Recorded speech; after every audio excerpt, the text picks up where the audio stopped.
पाकिस्तान में सियासी फ़ज़ा बेहतर होने से सरमाएकारों का एतमाद बहाल हो रहा है। और अच्छी खबर यह है कि मियाँ साहब की वतन वापसी के बाद पाकिस्तान स्टॉक मार्केट में भी तेज़ी आ गई है। कल पाकिस्तान स्टॉक एक्सचेंज में 51,000 पॉइंट्स की हद बहाल हो गई है। इस सारी सूरत हाल पर एक्सपर्ट ओपिनियन के लिए हमारे साथ माशी एक्सपर्ट डॉक्टर खाकान अब्बासी मौजूद हैं। वेलकम करते हैं उन्हें शो में। अस्सलाम वालेकुम sir, welcome to the show. Good morning Khaqan Najeeb sahab. पहले तो बड़ी अच्छी बात है, मेरा ख्याल है आपको भी खुशी हो रही होगी। गलत ले गया, माजरत चाहूंगा सर, मैं खाकान अब्बासी कर गया था। खाकान नजीब साहब हमारे साथ हैं। जी जी एक्सट्रीमली सॉरी। और सर, ये जो काफ़ी टाइम बाद पाकिस्तानियों के लिए अच्छी खबरें आना शुरू हुई हैं, जिसका तस्करा आपने किया था कुछ अर्से पहले हमारे शो में कि जी कुछ स्टेबिलिटी आ जाएगी अगर सियासी तौर पर मुल्क स्टेबल हो जाए। तो मियाँ साहब की वापसी क्या इसी बात का जो है वो अंदिया है? देखिए, एक तो ये कि पहले हम क्विक जायजा ले लेते हैं कि अभी कहाँ खड़े हैं। एक डिफिकल्ट 2023 का जो फाइनेंशियल ईयर क्लोज हुआ with the floods, with the international Ukraine war की वजह से ग्लोबल प्राइसेस जो बढ़ी, पाकिस्तान का डिलेड IMF प्रोग्राम हुआ, ये सब चीज़ें आ रही थी। अब जो FY 2024 है उसमें IMF का प्रोग्राम हो गया। उसके बाद हमने कोशिश की है कि जो स्मगलिंग, होर्डिंग, रुपए की जो कारोबार डॉलर के इवज़ हो रहा था, एक ब्लैक मार्केट का, उसको संभालें। कुछ टैक्स कलेक्शन जो है वो संभली है। कुछ इंडिया दिया गया है कि हम प्राइवेटाइजेशन की तरफ बढ़ें। कुछ चाइना से री इंगेजमेंट हुई है। कुछ दुनिया से री इंगेजमेंट करने की कोशिश की जा रही है। कुछ हमारा माइंस एंड मिनरल्स, एग्रीकल्चर, इसमें इन्वेस्टमेंट की बात हो रही है। ये एक ओवरऑल तनाजुल है जिसमें इस वक्त मुल्क में एक आप थोड़ी सी फॉरवर्ड लुकिंग ये देख रहे हैं कि एक लोगों को कॉन्फिडेंस की रीबिल्डिंग करने की तरफ हम गामजन हैं कि हम we are back in business, we are serious about our work.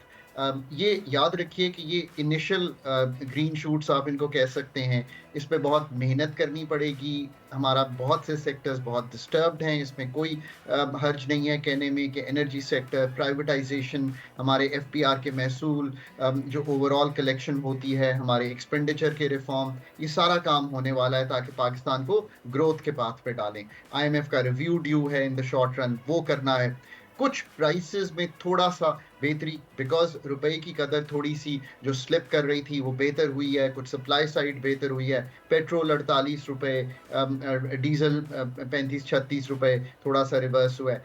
कुछ मैं इनिशियल देख रहा हूँ कि SPI जो हमारी 51 अशियाए खुर्दोनोश हैं, उनकी कीमत में वीक ऑन वीक मुझे खुशी है कि थोड़ी सी कमी दिखाई दी है। अभी भी इन्फ्लेशन हाई राइड कर रही है, but I think we are passing through the possibly the maximum of अच्छा the खाकान turmoil. साहब, इसमें मैं आपसे ये जानना चाहूँगी कि देखिए बड़ी अच्छी बात है कि चीज़ें बेहतरी की तरफ जा रही हैं और सरमायाकार भी यही तवक्को करते हैं कि स्टेबल गवर्नमेंट आए, एक प्रॉपर मतलब जिस तरह कहते हैं ना कि सिस्टम बने तो हम लोग भी इन्वेस्टमेंट अपनी रखें, बिजनेस आए और अपना काम करें।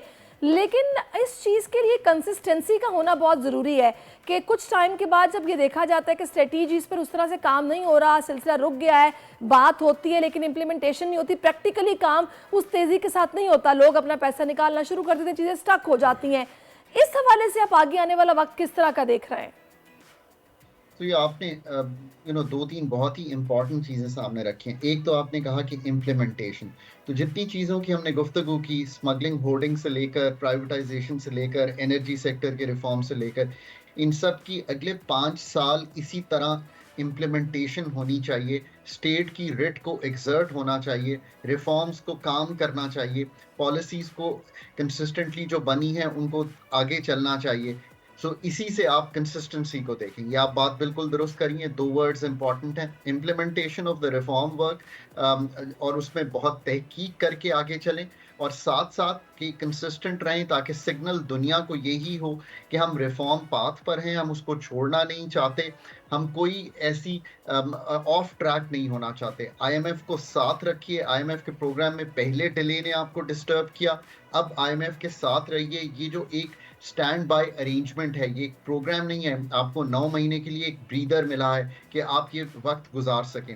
जब मार्च में, अगर इलेक्शन मार्च में होते हैं, जब भी इलेक्शन कमीशन डेट देता है, उसकी भी सर्टेनिटी जो है हेल्प करेगी, क्योंकि लोगों को मालूम होगा लोगों से मेरा मतलब उन इन्वेस्टर से है, लोगों से मेरा मतलब पाकिस्तानी लोगों से है, पाकिस्तानी एंटरप्रेन्योर से है, जिन्होंने अभी सेविंग्स अकाउंट में पैसा रखा है या रियल एस्टेट में रखा है, कि वो पैसा वो निकाल के, जैसे आप कह अच्छा रही हैं वैसे खाकान साहब, मेरा मैन्युफैक्चरिंग मेरा में। ये ज़ाती तौर पर ये ख्याल है कि जब तक हमारे यहाँ एक मिसाक मईशत या फिर एक चार्टर ऑफ इकोनॉमिक एक्टिविटीज़ नहीं बनेगा ना, कि जो फॉर अ लॉन्ग रन हो, कि अगले 10 साल के लिए या 15 साल के लिए कि एक बिजनेसमैन को या एक इन्वेस्टर को पता होगा कि जनाब ये पॉलिसीज़ कोई भी गवर्नमेंट 5 साल के बाद आए तो चेंज नहीं होने वाली, तो मेरा ख्याल है कि ये हम इन चीज़ों में यू टर्न नहीं देखेंगे। अदरवाइज़ यही होगा कि जनाब कुछ टाइम के बाद ये जो अपीलिंग सिचुएशन है ये ख़त्म हो जाएगी, चीज़ें ज़ाहिर है कुछ ऑफ ट्रैक होंगी, कुछ समझ आएगा कुछ नहीं समझ आएगा, एक कन्फ्यूजन होगा कि पता नहीं अब क्या होना है।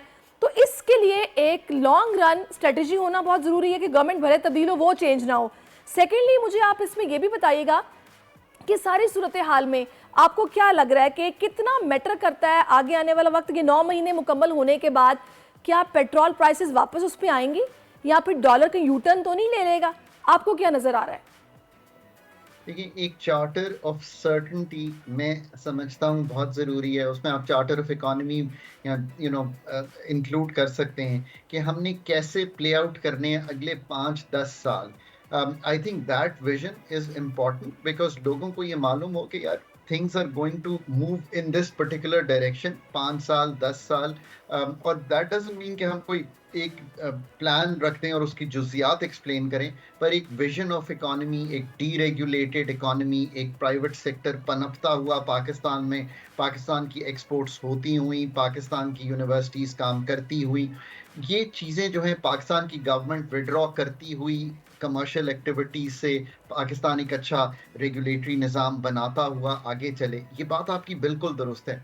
असल जो उम्मीद है, असल जो होप है, असल जो कॉन्फिडेंस है पाकिस्तान में, पाकिस्तान की इतनी बड़ी यूथ का जो 22-23 साल से नीचे हमारे इतने बड़ा पॉपुलेशन का बल्ज है, उसका जो असल उम्मीद है वो तभी बंधेगी कि उसको ये नज़र आए कि 5 से 10 साल में चीज़ें यहाँ से सर्टेनिटी की तरफ, चीज़ें यहाँ से बेहतरी की तरफ, इन द सेंस कि रिफॉर्म प्रोसेस जो है वो टेक होल्ड करेगा, पाकिस्तान में एम्प्लॉयमेंट बढ़ेगी, हमारी अपॉर्चुनिटीज़ जो हैं वो क्रिएट होंगी, वो उस तरफ जा रहा है। इसमें कोई दो आरा नहीं है।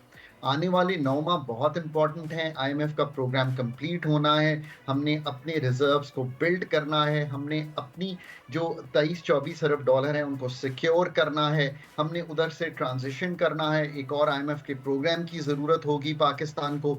उसी असना में एक पॉलिटिकल गवर्नमेंट ने टेक ओवर करना है, एस्टैब्लिशमेंट ने उसके साथ काम करना है। व्हेन आई से एस्टैब्लिशमेंट, मेरा मतलब मिलिट्री एंड सिविल दोनों ब्यूरोक्रेसी से है, दोनों एस्टैब्लिशमेंट से है। जुडिशरी ने उसको सपोर्ट करना है। इन सब जो आंसर हैं, इन सब जो हमारे जो आइन में रहते हुए जो हमने क्रिएट किया है अपना सिस्टम, उन्होंने एक डायरेक्शन में पुल करना है ताकि हम आगे बढ़ सकें। अच्छा, ये इसलिए SIFC ज़रूरी का है। क़याम ये जिस तरह अमल में आया वो कितना अभी इफेक्टिव रहेगा आगे चलकर? दूसरा देखिए खाकान साहब, एक पाकिस्तानी ये जानना उसके लिए बहुत ज़रूरी है कि अभी जो उसको थोड़ा पेट्रोल में रिलीफ मिला है, क्या ये वक्ती तौर पर है या आगे चलकर मजीद मिलेगा, या फिर वही प्रॉब्लम्स या परेशानी आएंगी? क्योंकि अभी हमें फैसिलिटेशन मुआहदा हुआ है ना हमारा IMF के साथ, आगे मजीद क्या सख्तियां होंगी, हमारे ख़जाने में अगर एक्सपोर्ट्स ना हुई उस तरह पैसा आएगा नहीं आएगा, ये सब जानना बहुत ज़रूरी है कि आगे क्या इन फ्यूचर होने वाला है। SIFC एक इंस्टीट्यूशनल फ्रेमवर्क है। ये दो लफ्ज़ उसके बारे में मैं समझता हूँ कि ताकि जो फास्ट ट्रैक किया जा सके डोमेस्टिक और इंटरनेशनल इन्वेस्टमेंट को in agriculture, in mines and minerals, in IT, ITES और डिफेंस प्रोडक्शन, और एनर्जी के सेक्टर को भी देखा जा सके कि उसको कैसे बेहतर किया जा सकता है। SIFC आप समझिए कि जो हमारी आर्टरीज हैं दिल की, यानी कि इकोनॉमी की, हमारे बिजनेस की, हमारे सेक्टर्स की, चूँकि वो क्लॉग्ड हैं, उसमें से मूवमेंट नहीं होती, तो एक तरह से उसको बाईपास करके या कहीं आर्टरीज को खोल कर मैकेनिज्म बनाने की कोशिश है कि हम फास्ट ट्रैक कर सकें इन्वेस्टमेंट इनटू द कंट्री, और उसको एक कंसिस्टेंसी जिसको आप कहती हैं दी जा सके 5 से 10 साल तक।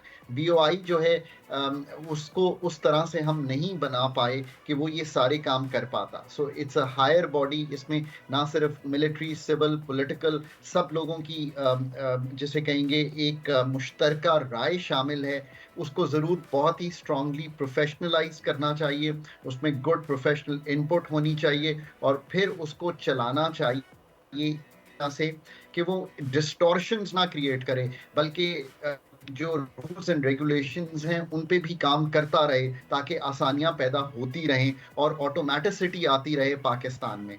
ये होपफुली कोई अगर बड़ा प्रोजेक्ट पिच होता है, आगे बढ़ते हैं, रेकोडिक से आगे बढ़ते हैं, कोई एग्रीकल्चर में, कॉर्पोरेट फार्मिंग में इन्वेस्टमेंट आती है, तो दुनिया को एक अच्छा सिग्नल जाएगा कि पाकिस्तान डेट के अलावा भी कुछ मांगता है।